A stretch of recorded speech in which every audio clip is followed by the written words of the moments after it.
Because really, this not only is Advocate Johnson deceiving the commission, she's throwing a junior under the bus. What kind of leadership is that? Is that really leadership? And now I'm speaking from emotion. Thank you, Mr. Msemi. I'm not an expert in the field, but I doubt that a 3-day difference would be of assistance. Well, Chair, you assume that it's a 3-day difference. No, actually, Chair, we have done one where we could determine that it was a... I hear you. We advance, we strengthen, we empower our knowledge and information. Greetings to everyone. You are watching and listening to Ramasene. On this video, I just want us to visit and look into IDEC, Andrea Johnson, Advocate Ramsamy, and the investigative team in Madlanga Commission, and all the matters about General Khumalo and General Nhlanhla Mkhwanazi, and the subsequent court cases that include the BMW lady and Brigadier Mokwele. Fellow South Africans, I think we have to accept that there is a terrible morality decay in our police system, be it either the police, the prosecuting processes. It seems like there is no discipline. It seems like nobody is doing anything in regard to the guidelines, the principles, and the laws that guided everyone on how he or she would act. And then some are saying the rot has begun from the head. Once on the top, everything is not going well, is rotten, anything else under will follow. Now we see the situation whereby so many of the mistakes are committed by ADEC, especially Advocate Andrea Johnson, in regard to what must be done in regard to opening up the cases, investigating and arresting people, that even include the magistrate giving the warrants of arrest. All of them is such a lot of unexpected outcomes, of which put the NPA, the IDEC, and the police system in such a mess and disrepute. And then we have even see how the politicians are coming up at stake, being shown up, where we see the factions.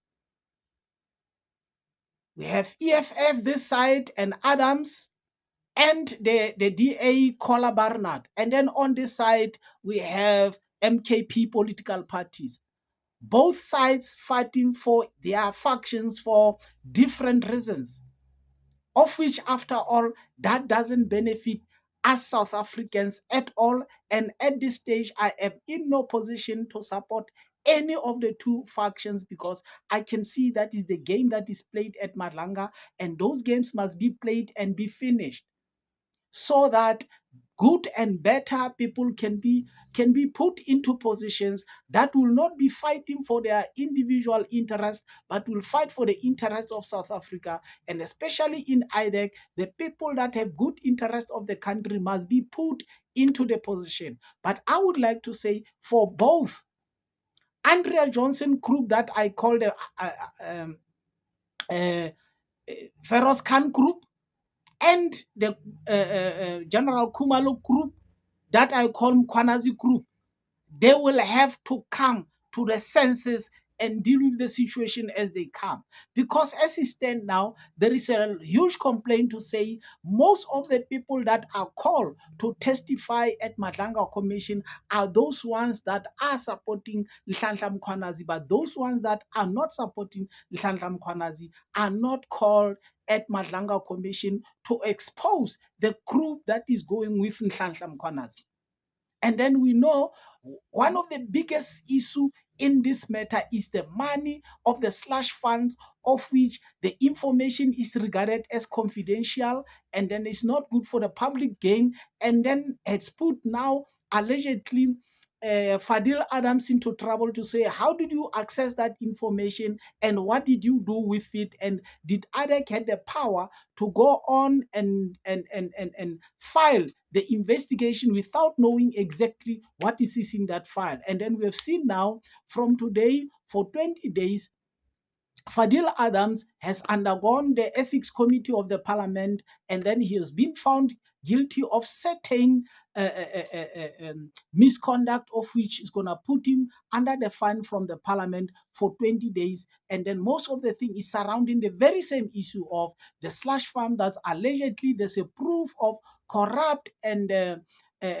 misuse of the state funds, of which General Kumalo and General Masemula are mentioned as the biggest stakeholders in that and illegal or criminal actions, of which it is difficult for us to establish exactly where the truth is. And then we also see in the case regarding Brigadier Mukulu, whereby there's a huge allegations of misrepresentation of her qualifications, her not being qualified, and then also to say, how did it come that the post was advertised externally when there were still two people that shows that they are qualified to take the position?